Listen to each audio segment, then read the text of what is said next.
So it's really my pleasure to welcome Karen Akins. She's the documentary filmmaker of El Susto. And as you might have seen, El Susto is an award-winning documentary focused on type 2 diabetes and really the causes behind the high prevalence and incidence of that in Mexico. And she's going to talk a little bit to us about what inspired her to do this, to make this documentary, and equally what maybe or her next actions. Rebecca is Institutional Development Director at El Poder del Consumidor. It's a Mexican nonprofit organization. If you've watched the movie, then you will know that they work with the Nutritional Health Alliance in Mexico, and they work a lot on trying to raise awareness, but equally to bring about policy change in the country. So we're going to hear more from Rebecca about how that happens. And finally, it's my pleasure to also welcome Peter Conteh, one of our colleagues from Sierra Leone. And again, he's coming from a family of 11, he tells me, which is by itself really a big thing. And Peter has worked with us for the last couple of years on a project that's dear to us on social mobilization in Sierra Leone around salt consumption, particularly in rural communities, which you will have seen again from El Susto, are a particularly vulnerable population sometimes, and also maybe a captive population to risks that industry might bring into communities. So welcome again to you all. I'm maybe going to start with you, Karen, if that's all right, and just ask you, what inspired you to make El Susto? First of all, thank you so much for having me. And my son went to school in the university in Edinburgh, so I love seeing you guys, knowing that you're sitting there in the beautiful city.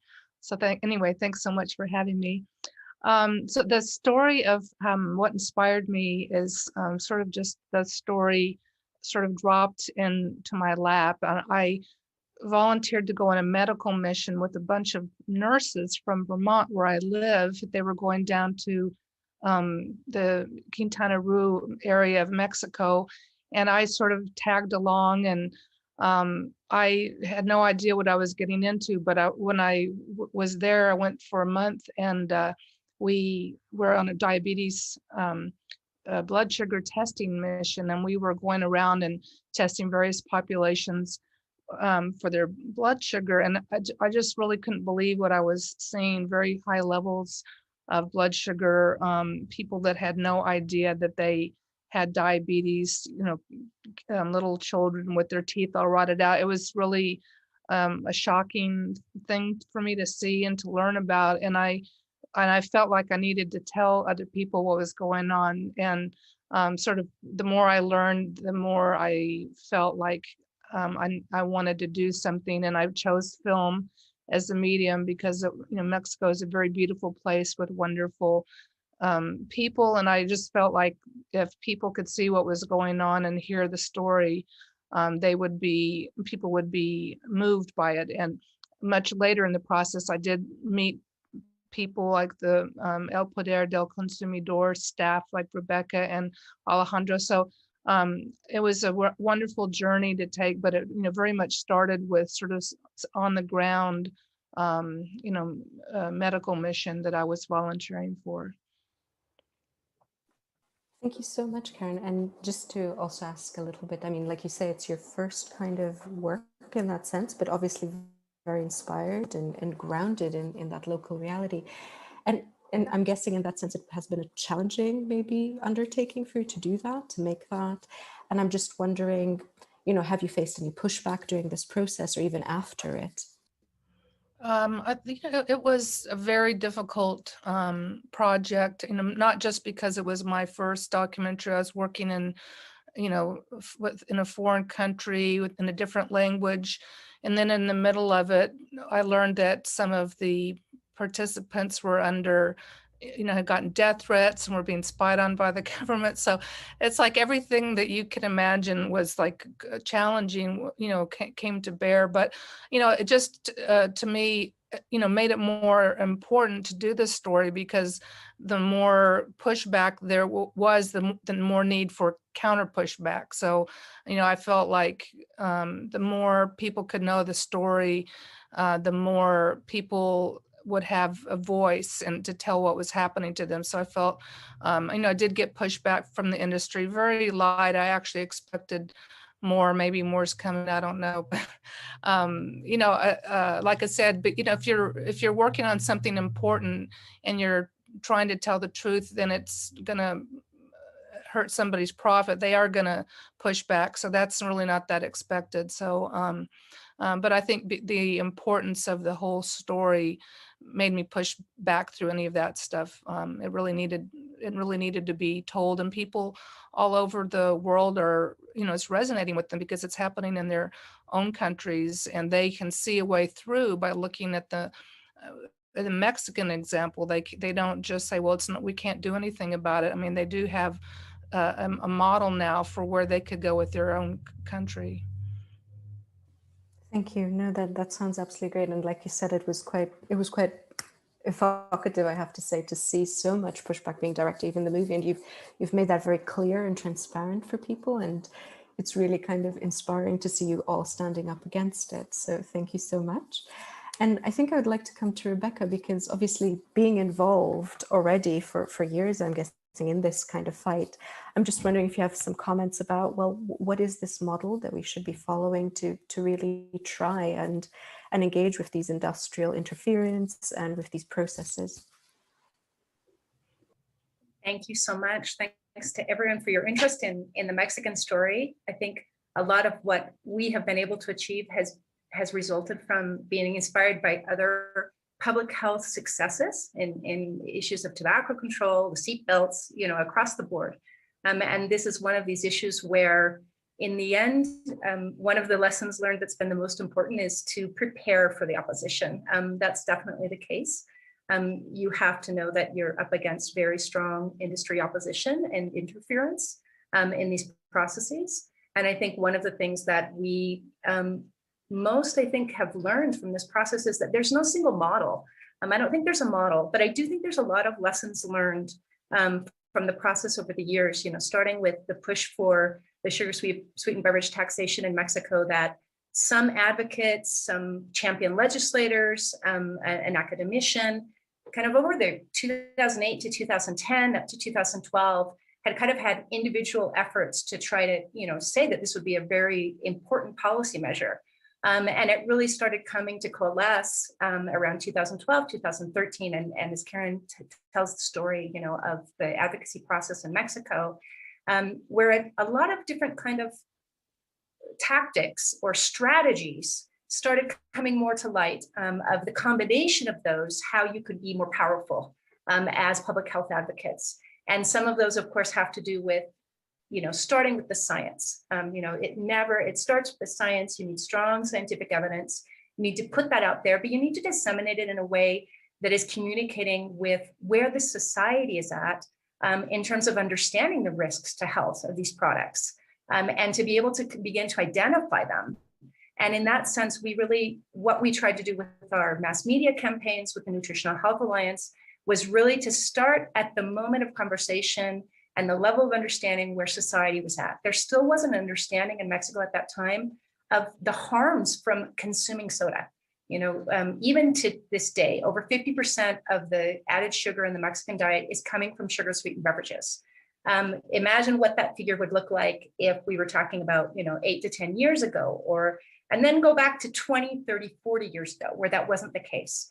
And so something that the population wasn't aware of needed to be put in front of them, and to kind of reach out from their level of understanding, because sometimes we can be just in our bubble as public health advocates of, we know the science, we know the answer, we know the policy that we need, but we really need to create a conversation with society about this at the same time that we're building a stronger alliance, or many different alliances, and creating a stronger coalition where people from different sectors of society, both in terms of the academic community and civil society and normal public health advocates, are reaching out and conversing with children's rights advocates, people who are concerned about the environment, people who are looking at this from the affectations that it has on food production and the farming communities. And then, of course, we really would have been remiss if we wouldn't have been reaching out and dialoguing with and learning from the global public health community.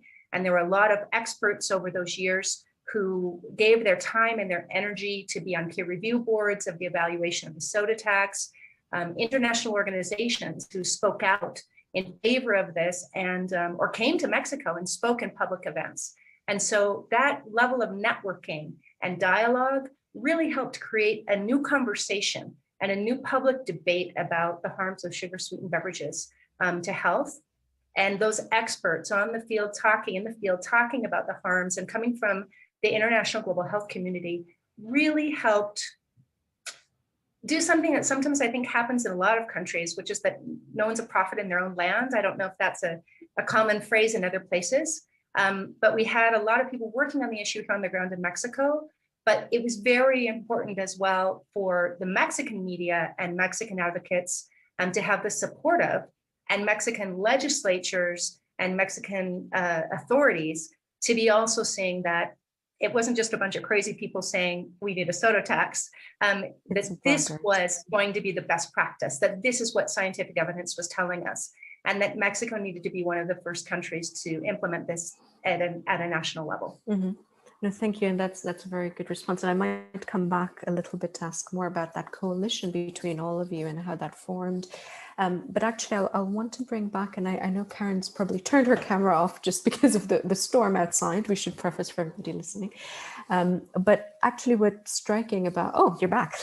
Both when you watch the movie, and again, for some of my colleagues who might not have heard, for the audience joining, obviously you said a very important thing, Rebecca, that you try to communicate with society where society is at. And so that was part of why I'm guessing you called it El Susto. And I wonder, Karen, if you could speak a little bit about why that name, why focus on that particularly and bring that to the fore?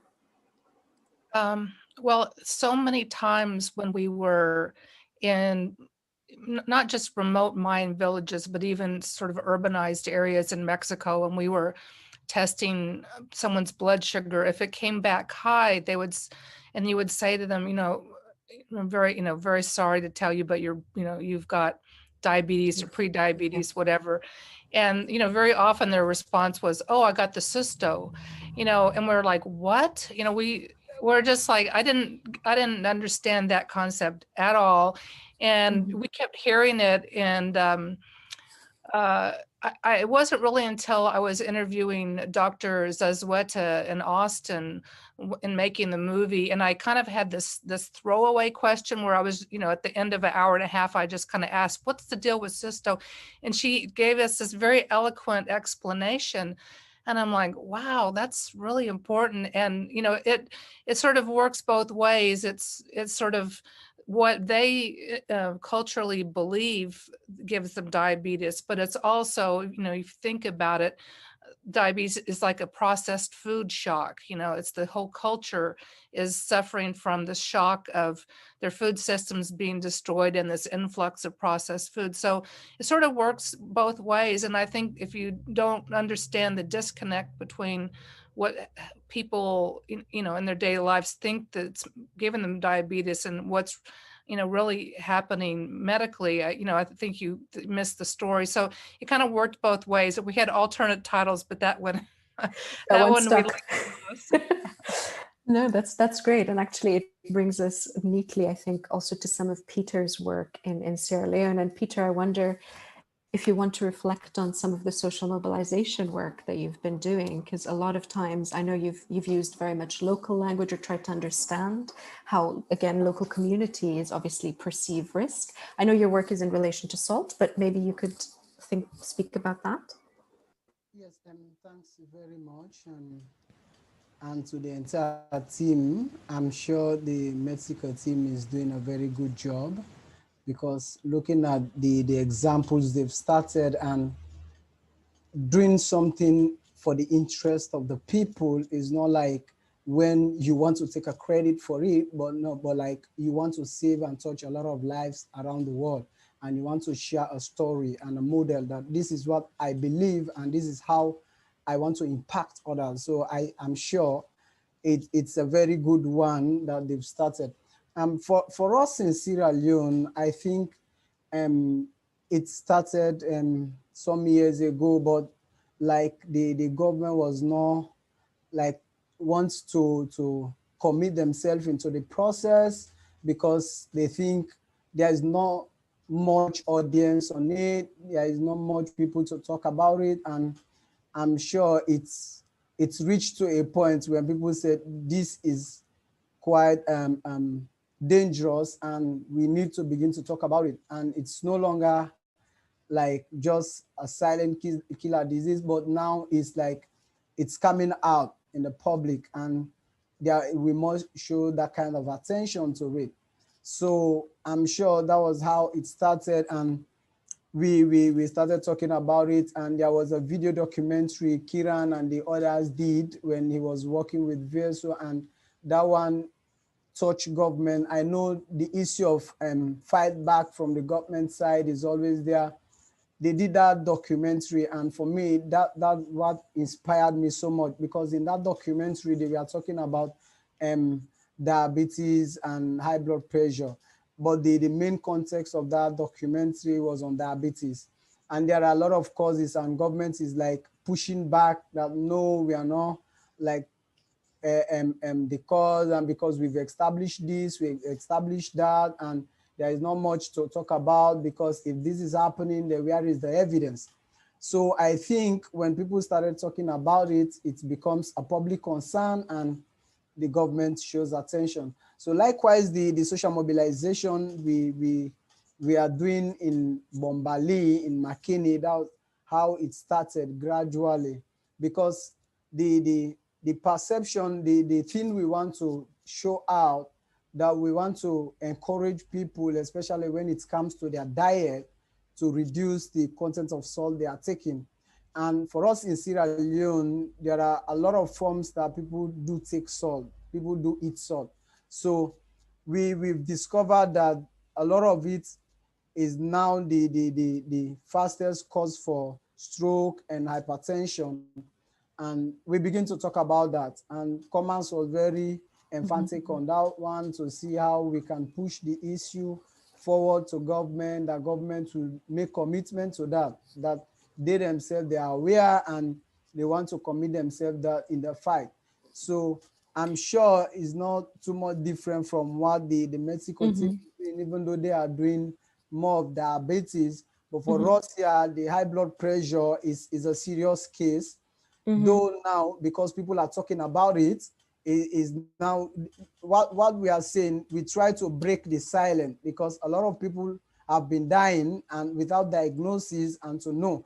And it is not like Europe, when someone died, they will diagnose and know the cause of death. For us here, it is not a usual thing. Someone died, they bury the person, that's the end of it. They will not want to know the trace, the cause, and so forth, so that they will find a cure.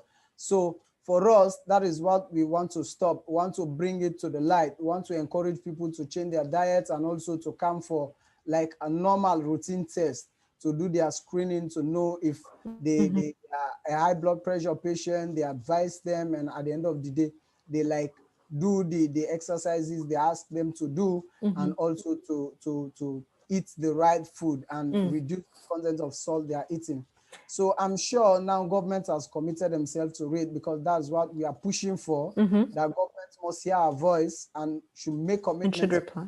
That they are ready to join the fight. And because for all that we are doing is government fight. We don't want to own the fight. We want to bring the issues to them and say, these are the issues. We profile recommendations. And we want the government to take the fight, because when government take the fight, even those who are working at the peripheral health unit, they will also take it so serious, because it's coming. It will be from the government. Yeah.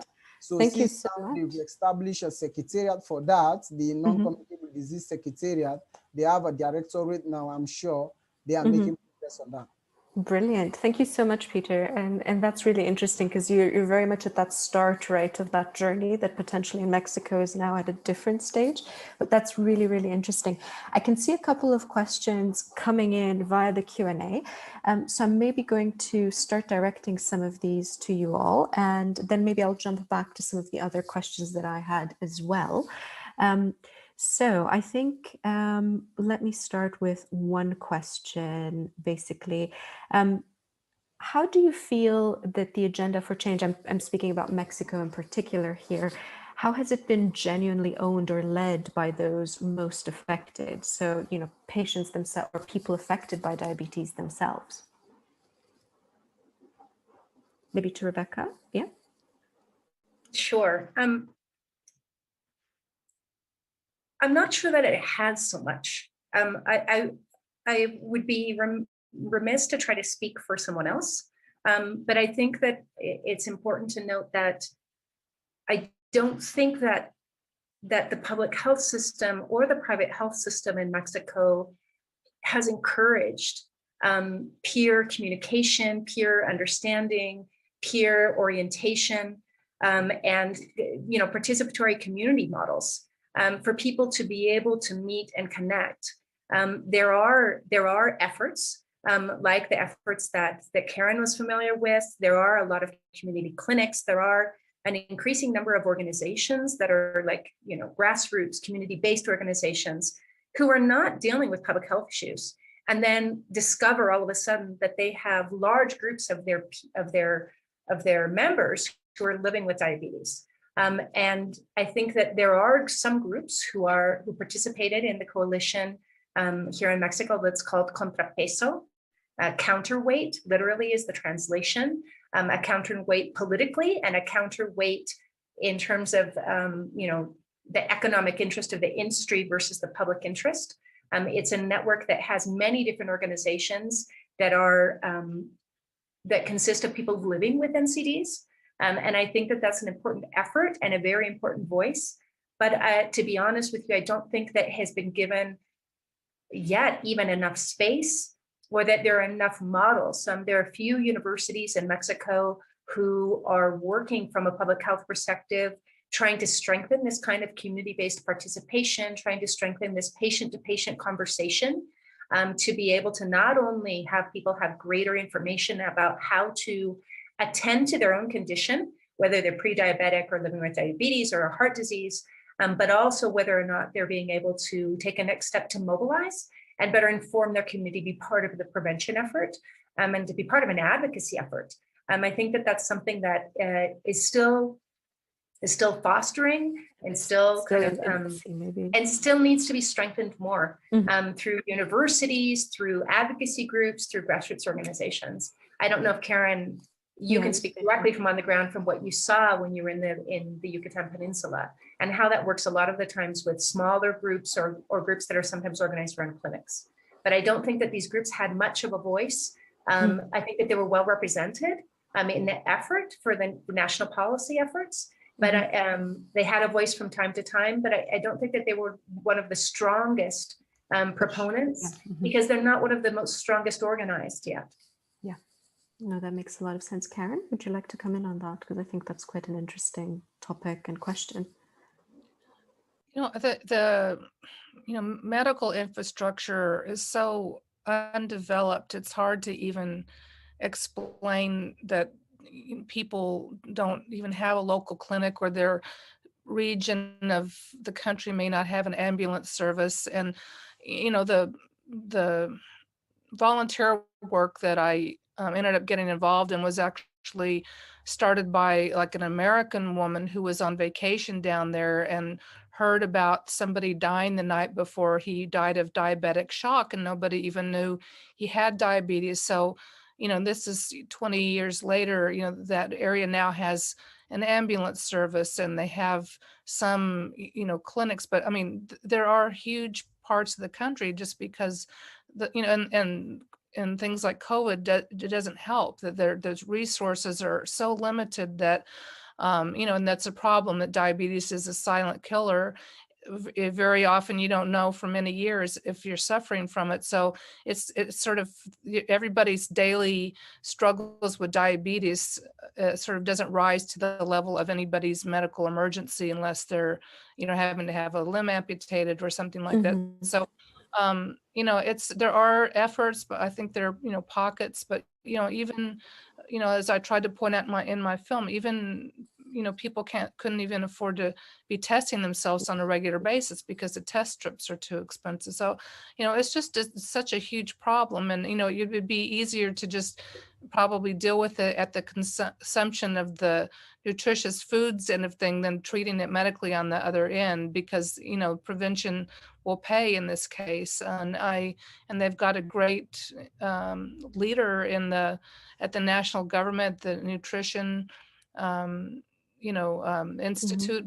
But, there's just so much that they can do to get their own public health messages out.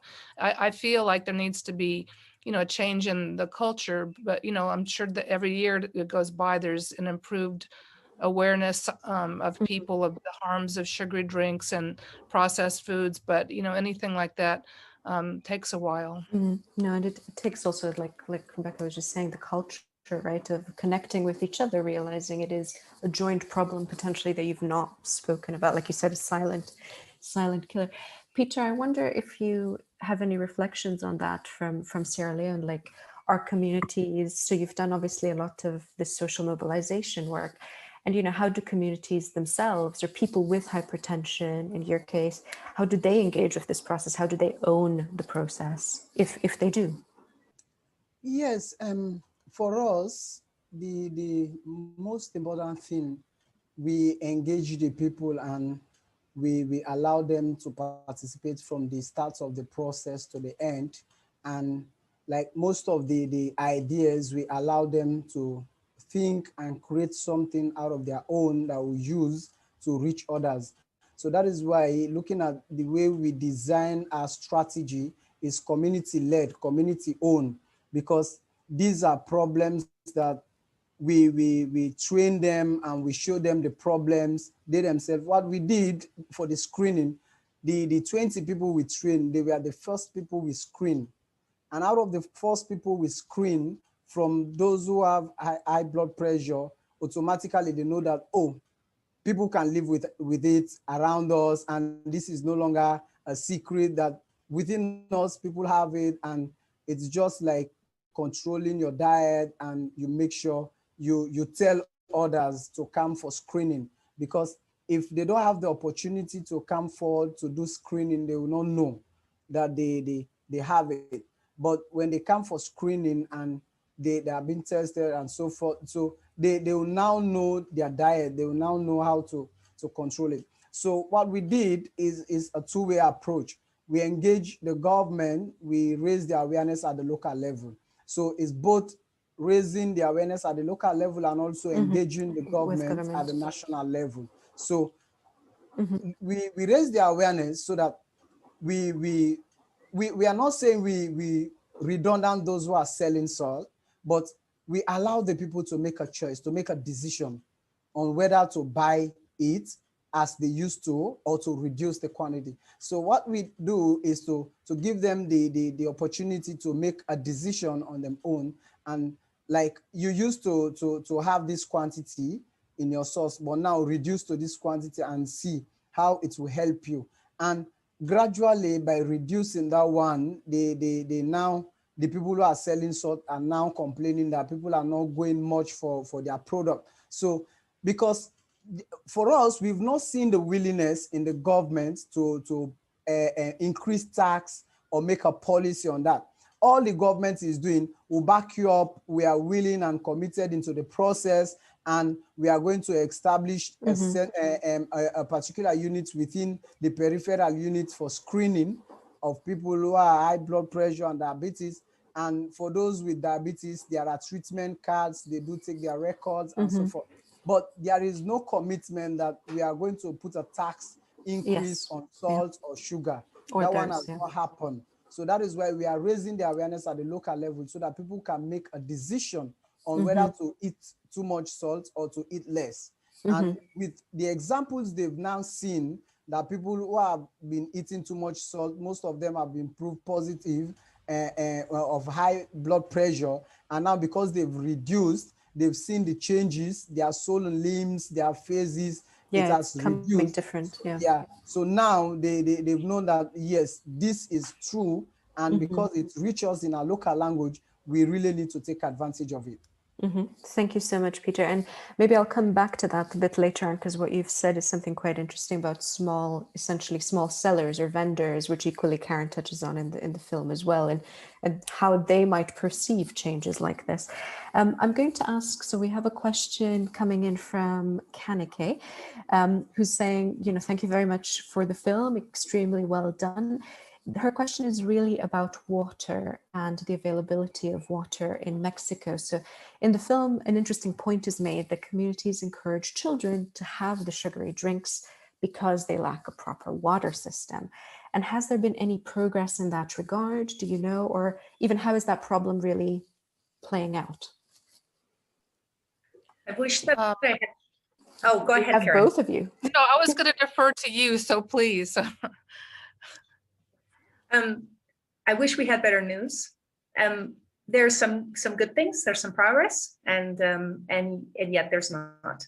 One of the most important things I think about the push for the national soda tax in Mexico and its achievement in 2014 was also the conversation that started or that was fostered, in addition to water rights advocates who have been talking about what's happening with the privatization of water.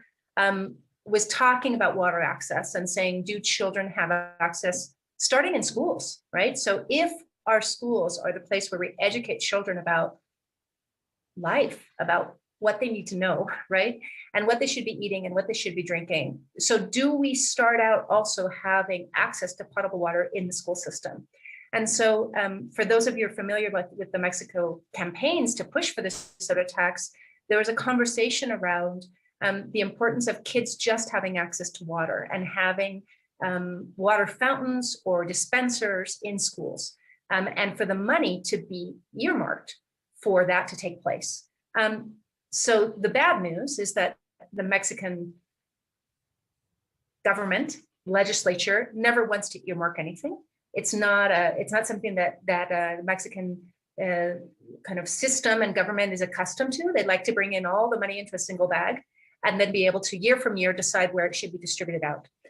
So even there was a push from champion legislators as well as advocates to have that money earmarked, there was a very important societal conversation that was started around that and public debate that was started around that based upon advocates and academicians asking for the tax to be earmarked.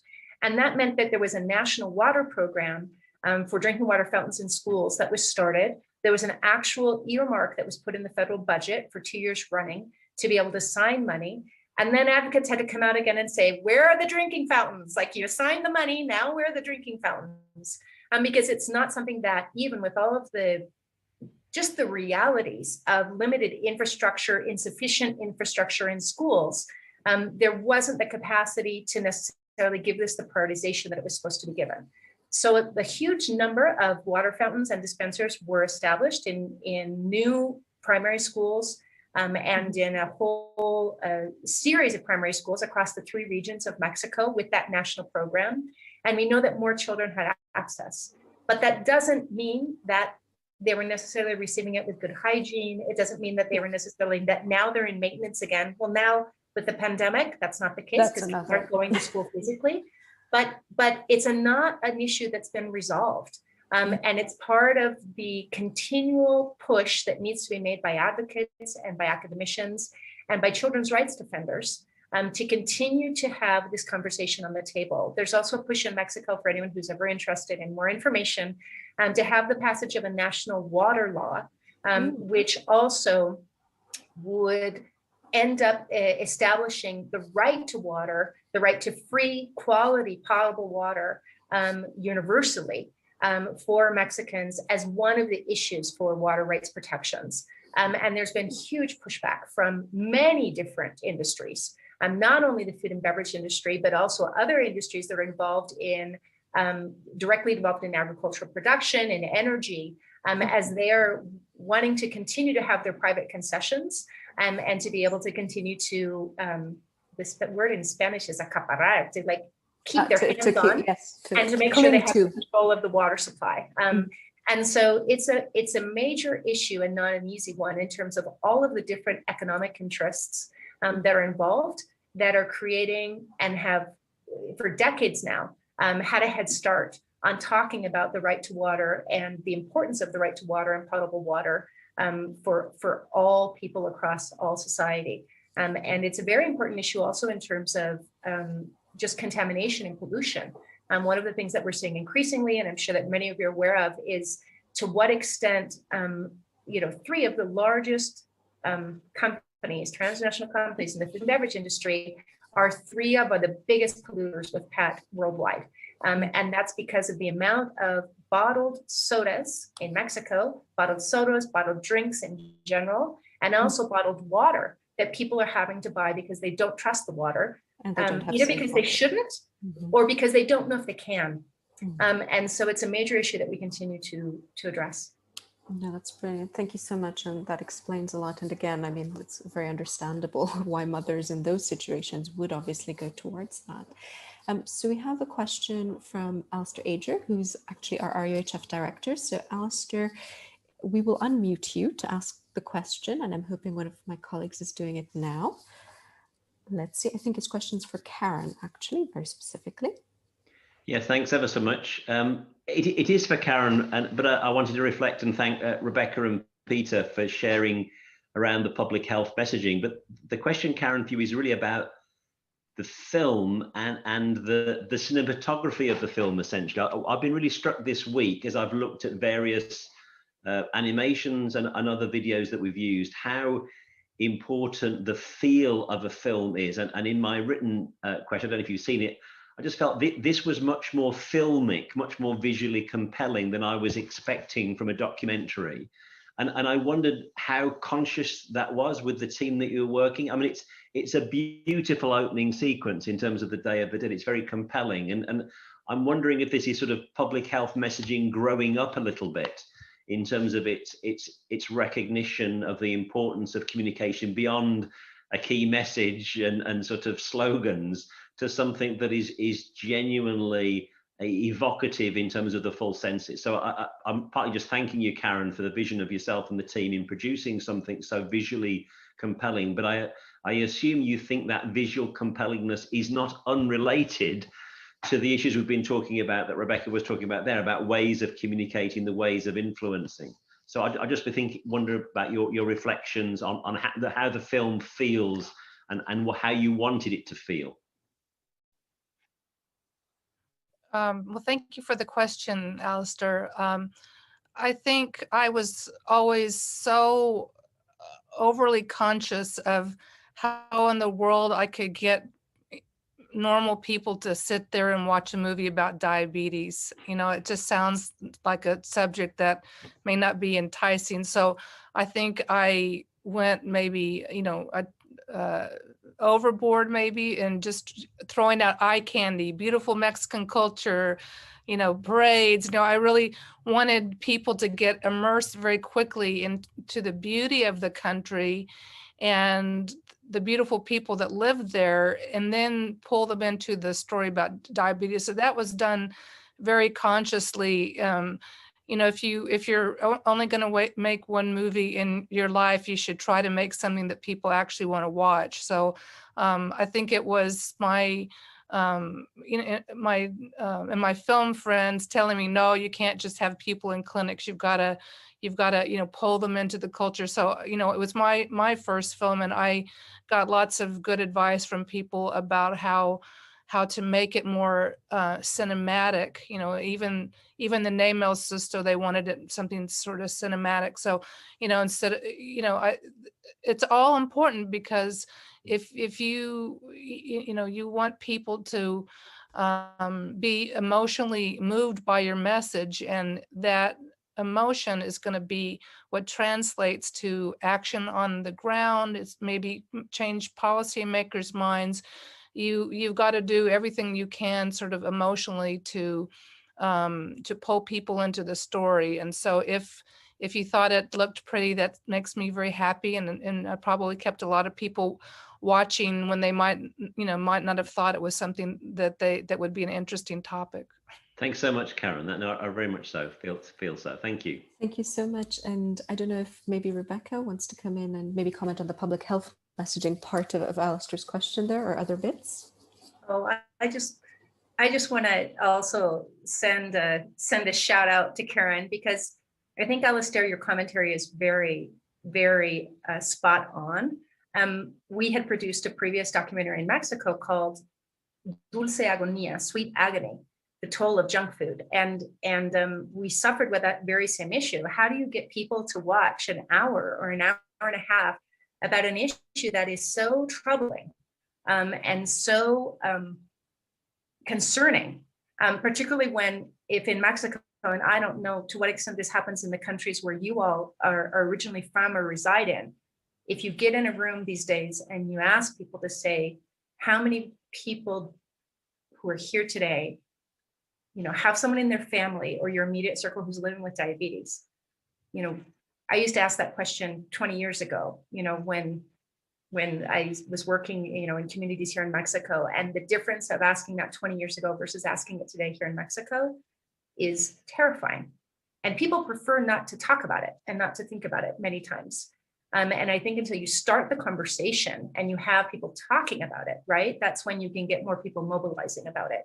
And Karen did something that I just want to, for those of you who don't speak Spanish, or those of you who do, there's an expression that's called a taco de ojo. And you called it eye candy, Karen, but I think, it's like a taco for the eye. And I think Mexico has a real, kind of folklore around it, and a stereotype of what a wonderful country, and tourism, and the beaches, and the good food, and all of this. And underlining all of that is this wonderful traditional cuisine and food and culture and harmony and hospitable people that at the same time live with this tragic reality, and the tragic reality of corruption and industry interference in determining the policy agenda. And I think she really gave us, like you said, Alistair, like this really compelling trailer that we were just like, we were all, all of us at the Alliance were just thrilled by the trailer, of getting a new way of getting people sucked in, right? And engaged with looking at these beautiful scenes of Mexico and seeing them side by side. And understanding really, and talking about, the reality of Day of the Dead in Mexico and its importance to culture. But at the same time, using a really iconic and unfortunate reality as well to talk about diabetes being caused by, what the real causes of diabetes are. And so it's a great conversation starter in so many ways. The title of the film, the trailer itself, and I think that it gives us some great examples, not only for working on this issue in Mexico, but for working on other issues in Mexico and other places. Mm-hmm. No, absolutely. And that kind of comes back even at the end of the movie, right? When you see all of that mobilization around Day of the Dead again, and around the promises and everything that are being made by policymakers now in light of that. So that's really interesting. There's also a question I'm going to link to somewhat. I mean, there's also Tizo, who's our filmmaker in Sierra Leone, actually. He's also saying and noting, obviously, you're using the Coke brand, as in you're showing it and you're not afraid to show it, and you're putting it out there in various ways. And equally, even in Mexico, you're using it, the same kind of font, the same kind of colors, everything. And he's wondering, is the company okay with that? As in what was their immediate, I'm guessing there was a response. So yeah. Well, to protect myself, I hired the best clearance attorneys for documentaries that went through frame by frame on the film and told me what I could and couldn't do. So, and that was important. That was because, why put something out there that's just going to get shut down by the lawyers in a week. So, I didn't do anything that could be considered defamation. I maybe had to change a couple of things, but, for the most part, it went through a rigorous legal process.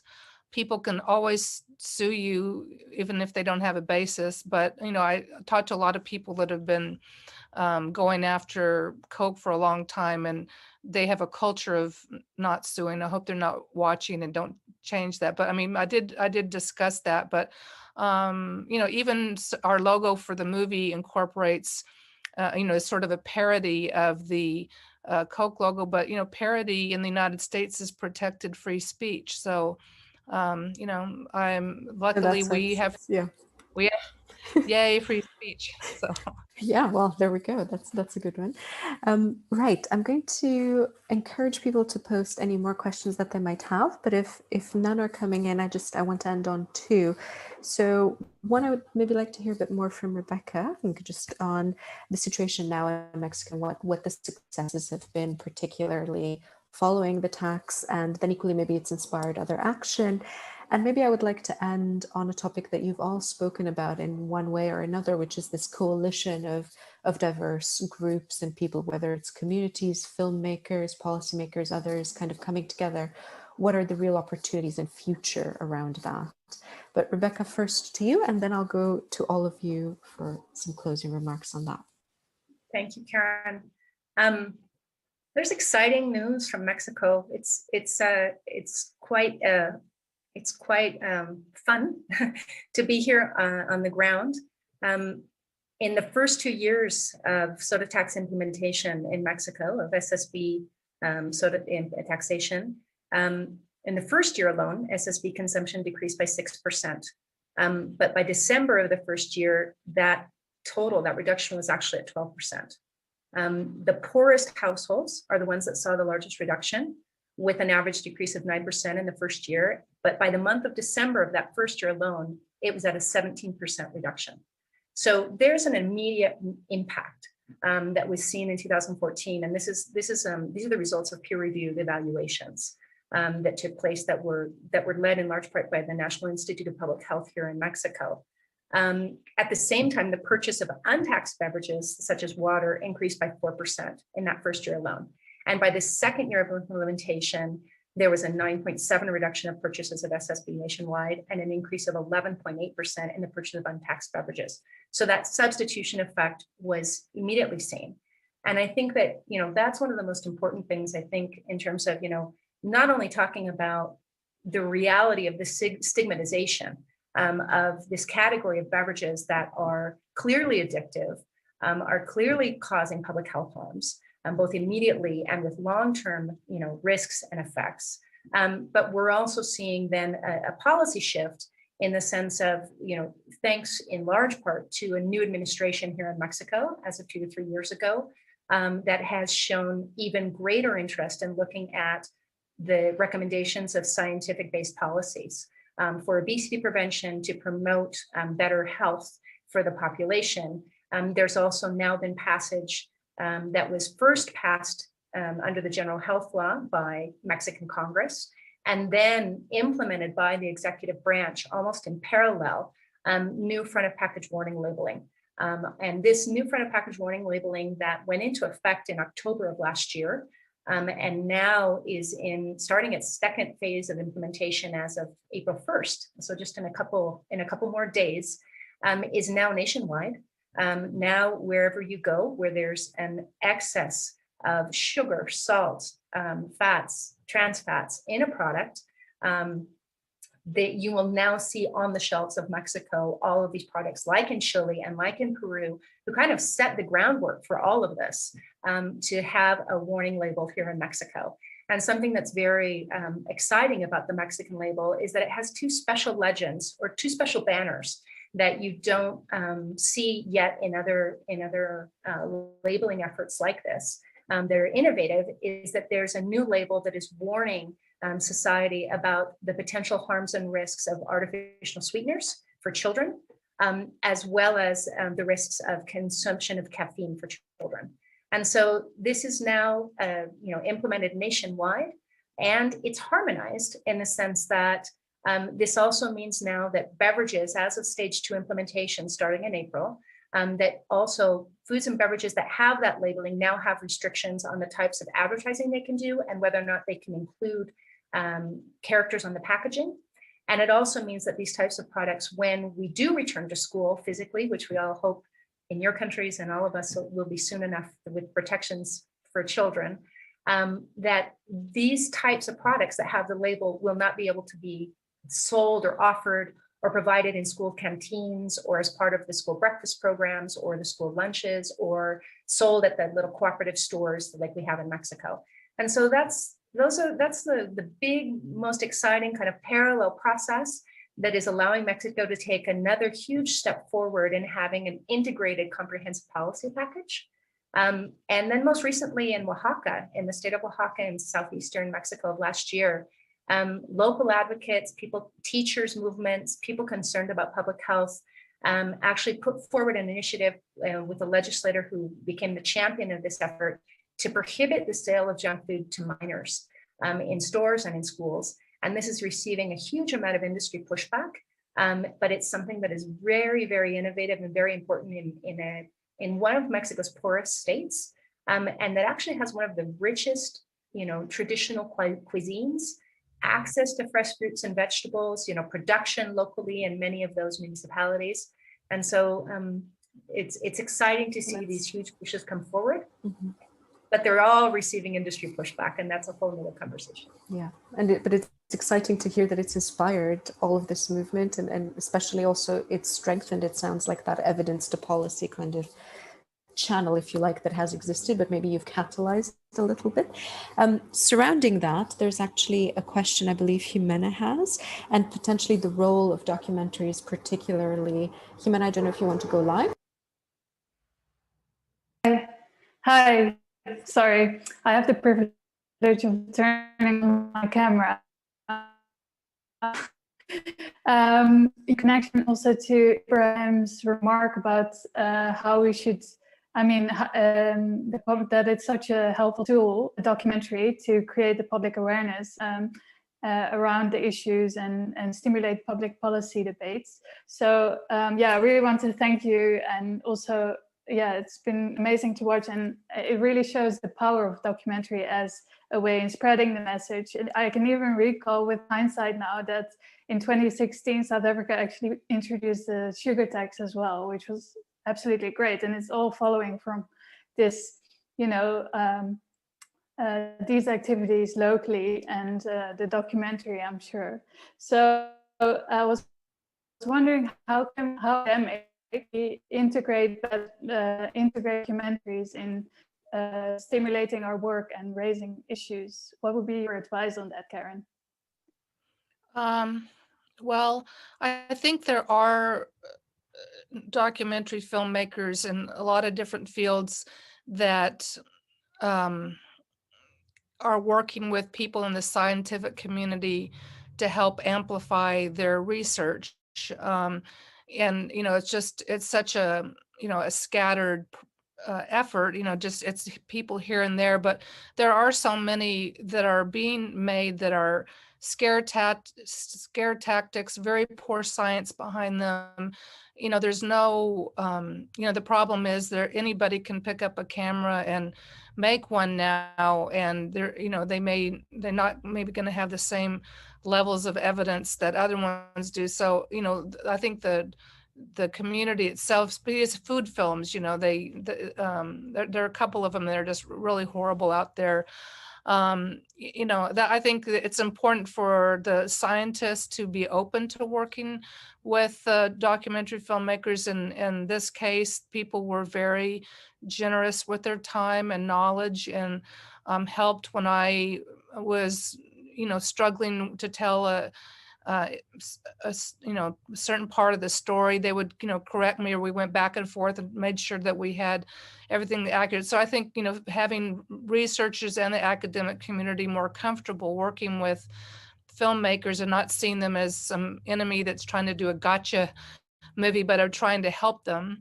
But also I think even as public health scientists, you should learn about storytelling. I mean, that's the way people learn things, and that's what changes minds. And I think that you can incorporate storytelling into your everyday work. It's very different from writing academic papers, but I think they should have a storytelling class in global health programs, so that how people, because that's the way human beings receive messages and remember them as stories. So I would hope that you would take it upon yourselves to learn that skill. I learned it very late in life, and you know, everybody else can too. So I really like that. Thank you.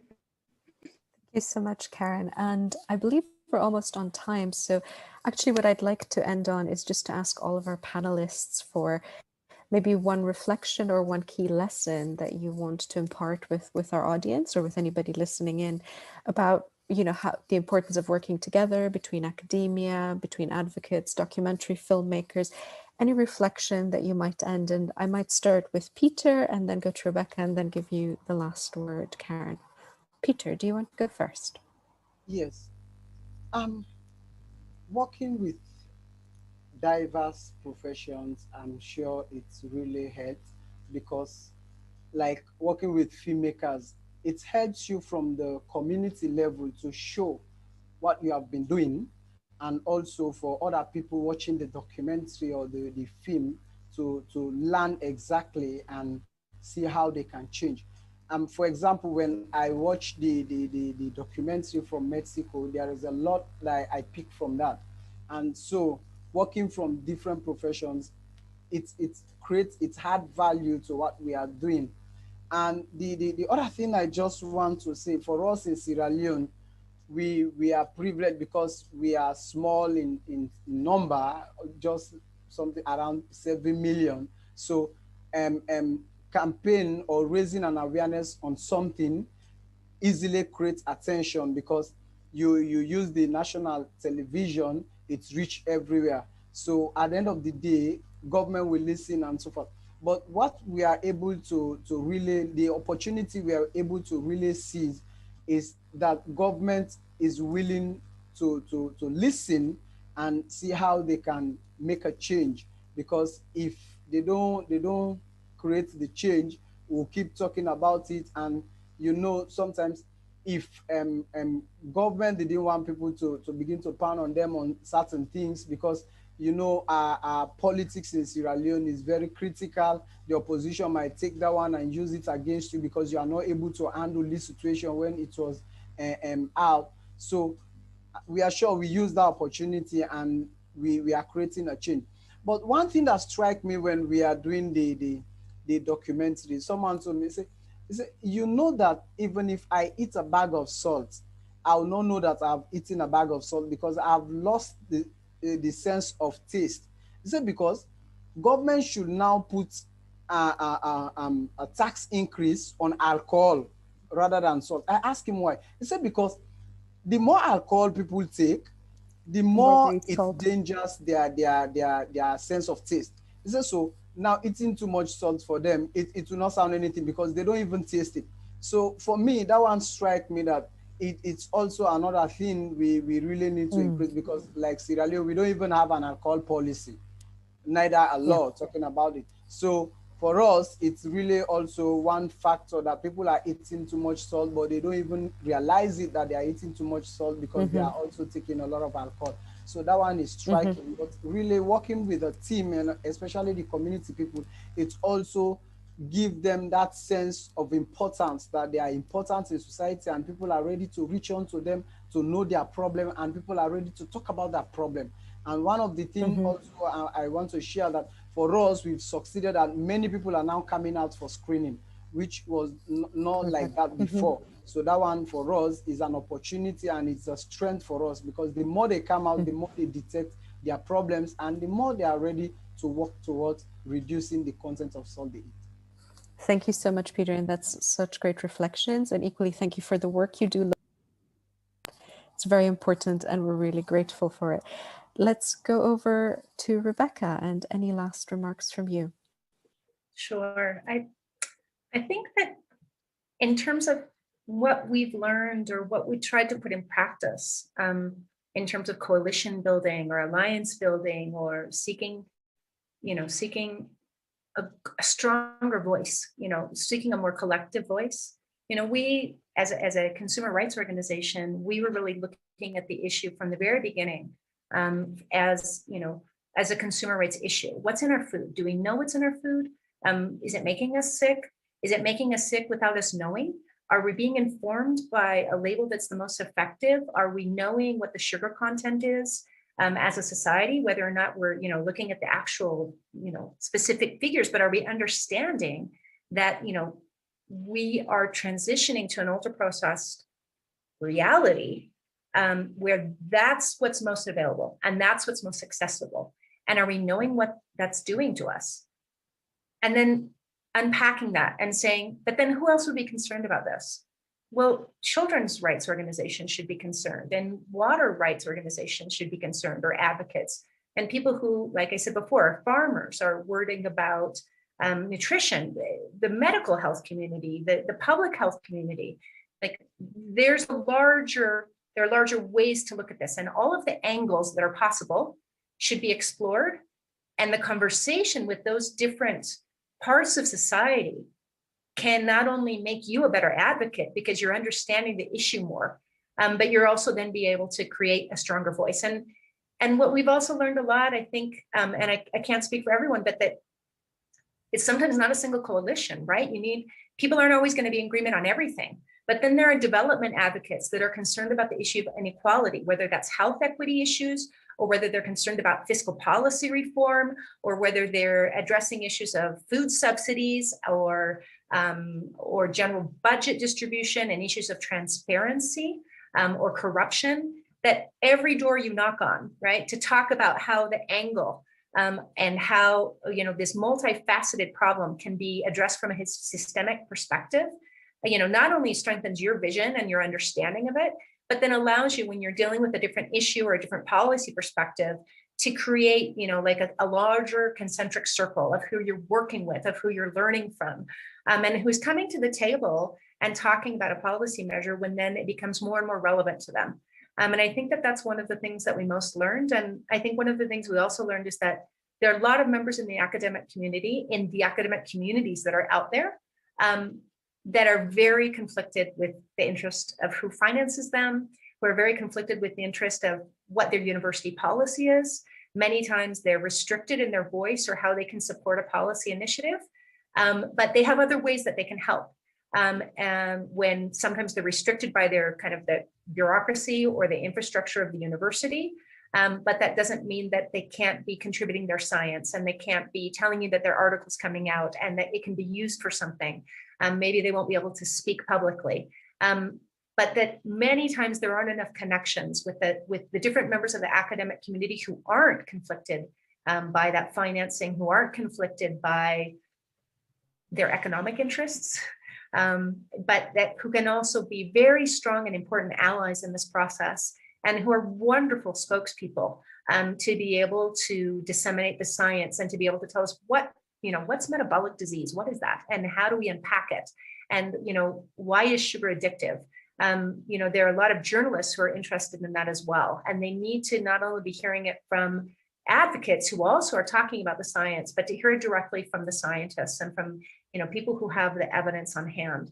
And so I think that those are some of the most important kind of connections and realities that that we were looking for, to be able to have many different people talking about the issue, writing about it in editorials and columns, publishing on it. You need to get that conversation and that debate started. And that means also that the decision makers are hearing what they need to do from many different voices and not just from a single channel. And so it's really about building a single collective voice, or as many voices as you can, right? Talking about the policy And change just that getting needs it to be out. made. Yes, definitely. No, that's very interesting, and equally is a bit reflective of the questions I had and the comments we had from Ibrahim and others about what the academic community needs to learn potentially to do better in some ways, and to join you in that, putting on that front and putting out their voices in many ways. Karen, any last remarks from you? And thank you so much to Rebecca and to Peter again. I just have to say that I thought about making a film about diabetes in Mexico when I was down there in 2008 and 2009. But it wasn't until I read in the paper that the soda tax had passed in 2013 that I thought, okay, now that's got a happy ending. So I just want to thank all of the people that were working on those initiatives in Mexico, like Rebecca and Alejandro and everybody else, for giving us a happy ending, because, you know, and continuing to give us wonderful news from Mexico and how much we all value your work. It's really, you know, it warms our hearts that you guys are having success, and we want to amplify your success as much as we can and give people hope that are working on these issues. Thank you so much. And thank you very much to all of you. And equally, again, thank you to everybody who's joined us this evening. Well, evening for us. I know it's morning for some of you. And there's so much inspirational knowledge, so much knowledge, but equally so many inspirational messages to really take away. So I'm just going to encourage everyone, if you've not already seen it, and I know Tizo, I think, had a question about Susto, and again, I'm encouraging you, please go to the website, please watch it. It's still available for another day. And again, as many of the videos equally that showcase the work of Peter and our colleagues, equally raising awareness on the risks of non-communicable diseases. But thank you so much to all of our lovely panelists tonight. And I hope to speak to you again in future and learn more about more successes.